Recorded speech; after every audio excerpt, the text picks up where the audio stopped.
बिस्मिल्लाहिर्रहमानिर्रहीम, अस्सलाम वालेकुम। मैं हूँ फ़राह इकरार। आप तमाम देखने वालों को अपने चैनल में खुश आमदीद कहती हूँ, उसी दुआ और उम्मीद के साथ कि आप तमाम लोग जहाँ कहीं हों बिल्कुल खैर खैरियत से हों, अपने घर वालों के साथ, प्यारों के साथ खुशबाश अंदाज में अपनी ज़िंदगी को गुजार रहे हों। कुछ गैप के बाद आज मैं वीडियो रिकॉर्ड कर रही हूँ, जिसकी वजह कुछ ये रही कि कुछ ज़ाती काम के सिलसिले में पाकिस्तान से बाहर जाना पड़ा। 2 हफ़्ते से ज़ायद का वक्त वहीं पर गुजरा और पाकिस्तान आने पे क्या क्या कुछ देखा वो आज की वीडियो में आपसे तज़किरा ज़रूर करूँगी और पाकिस्तान के इस वक्त जो हालात चल रहे हैं मजमूई तौर पर उस पर बात करूँगी। 2023 का इख्तिताम होने वाला है, इस साल में क्या कुछ हमने देखा और अभी एक रोज़ बाद ही साल का आगाज़ हो जाएगा। साल नौ के लिए हमने क्या तैयारियां कर रखी हैं उस पर भी बात करेंगे इंशाल्लाह। लेकिन सबसे पहले मैं आप लोगों से एक तज़किरा करना चाहूँगी, कुछ अपने एक्सपीरियंसेस शेयर करना चाहूँगी कि मैं जब ये 2 ढाई हफ़्ते के सफ़र के दौरान मौजूद रही,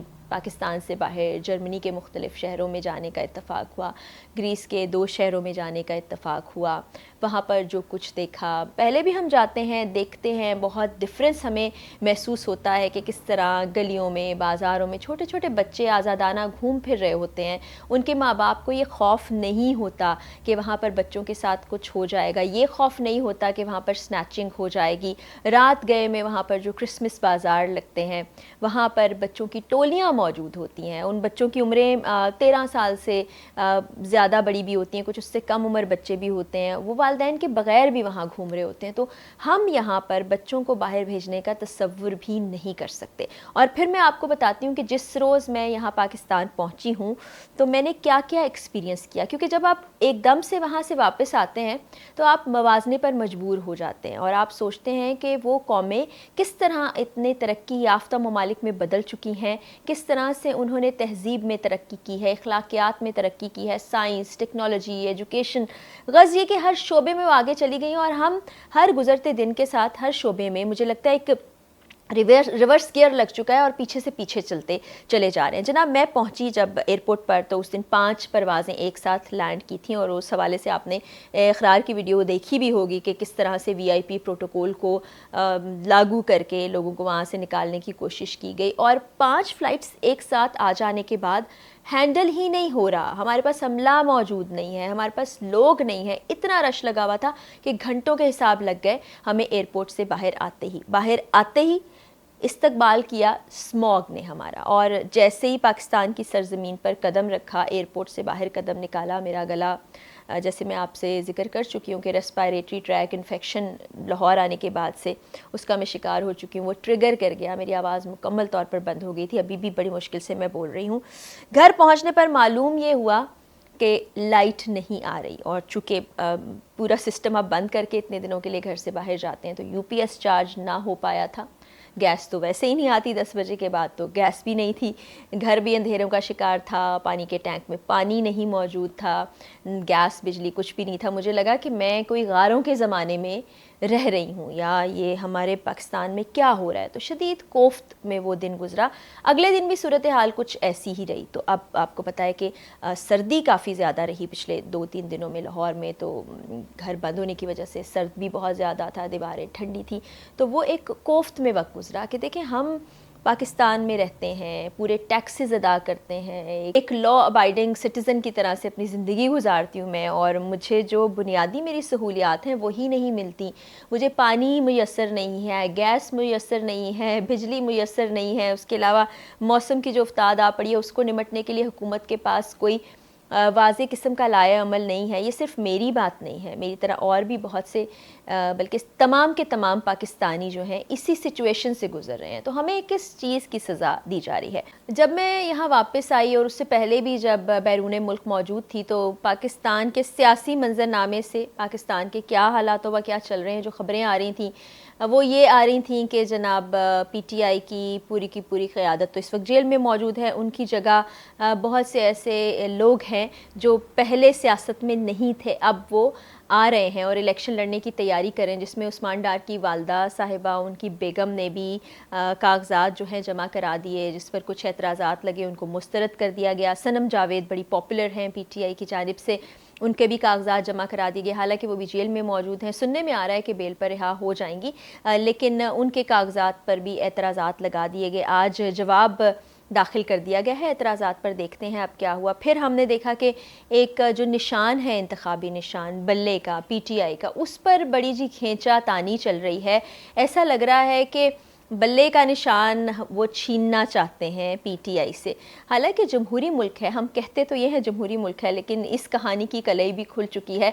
तो जनाब लेटेस्ट आपको पता ही है कि पेशावर हाई कोर्ट ने बल्ले का निशान दे दिया है पीटीआई को, लेकिन इलेक्शन कमीशन ने एक और अपील उसके खिलाफ दायर कर दी है। अभी देखेंगे कि आगे क्या होता है। लेकिन जिस किस्म की चीज़ें यहाँ पर हो रही हैं, लिटरली ऐसा लगता है कि कोई केजी नर्सरी के बच्चे हैं जो आपस में झगड़ रहे हैं। हम बचपन में कहा करते थे ना, पंजाबी में कहते थे कि ना खेडांगे ना खेडन दवांगे, तो ऐसा कुछ खेल मुझे चलता हुआ दिखाई दे रहा है। फिर दूसरी तरफ जी कैंपेन्स जो हैं वो इस वक्त अरूज पर पहुंच चुकी हैं। पाकिस्तान तहरीक इंसाफ तो कुछ अलग तरीके से कैंपेन कर रही, क्योंकि मैंने आपको बताया कि क़यादत पूरी की पूरी इस वक्त जेलों में मौजूद है।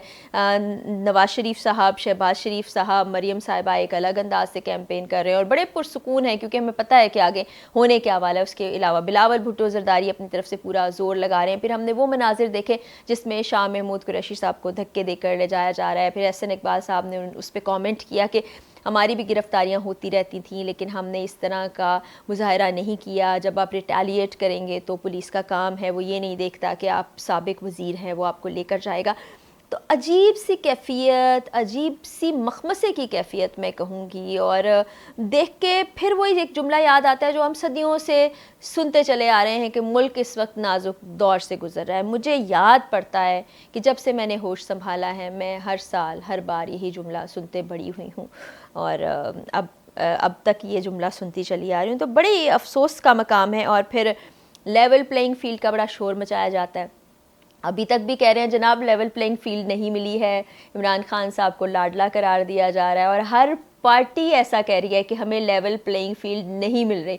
अब समझ से बाहर है ये लोग चाहते क्या हैं। तो ये तमाम जो पॉलिटिकल सिनेरियो की मैं बात कर रही हूँ, उसका मकसद ये था कि मैंने आगाज़ में आपसे कहा था कि बाहर के मुल्क में आप देखें कि किस तरह से जब वो टैक्सेस पे करते हैं तो लोगों को उनके हकूक़ दिए जाते हैं, तालीम, सेहत, सड़कें बनाई जाती हैं, उनको कारोबार करने की आज़ादी होती है, सिक्योरिटी वहाँ पर मौजूद होती है, और आपके पास तरक्की करने के, आगे बढ़ने के यकसा मौक़े होते हैं। डेली वेजेस एक तरह की होती हैं, पर आवर कितने पैसे कमाने वो हुकूमत मुकर्रर कर देती है। वहाँ पर लोग इस तरह के हालात में नहीं होते हैं जिन हालात से हम गुज़र रहे हैं, और इतने साल गुज़रने के बावजूद वही महसूस होता है कि हम वहीं के वहीं मौजूद हैं। सूरत हाल जूं की तूं है, कुछ बेहतरी नहीं आ रही, बल्कि जो बेहतरी आती है फिर एकदम से ऐसा कुछ होता है कि हम वापसी की तरफ चल पड़ते हैं, और हमारी तरजीहात का हमें मालूम ही नहीं है। हमसे यहाँ मुराद हमारे हुकूमत, हुक्मरान, सियासतदान और वो तमाम इदारे हैं जो इस मुल्क को चला रहे हैं। तो अवाम कहाँ जाए? अवाम का आप नहीं सोच रहे हैं। आपको सिर्फ अपनी अपनी पड़ी है, आपको सिर्फ कुर्सी चाहिए, आपको सिर्फ दौलत चाहिए, आपको पावर चाहिए। उसके अलावा जिन लोगों से आपको पावर चाहिए, जिनसे आपको वोट चाहिए, जिनकी वजह से आप ऐवानों में आएंगे, उनके लिए आपने कुछ नहीं करना। इतने सालों से आप कुछ ना कर सके, तो क्या आने वाले वक्त में आप कुछ कर पाएंगे? ये सवाल अपने आप से भी पूछिएगा। सबको बहैसियत कौम भी और इनफरादी तौर पर भी अपने अपने गिरेबान में झांकने की बहुत ज़रूरत है। और फिर जब हम ये सवाल उठाते हैं ना कि बाकी कौमें हमसे आगे क्यों हैं, बाकी मुल्क इतने तरक्की याफ्ता क्यों हैं, जब हम इस नहज पे सोचें तो शायद हमें कोई जवाब मिल सके। इजाज़त दीजिए, अल्लाह हाफ़िज़।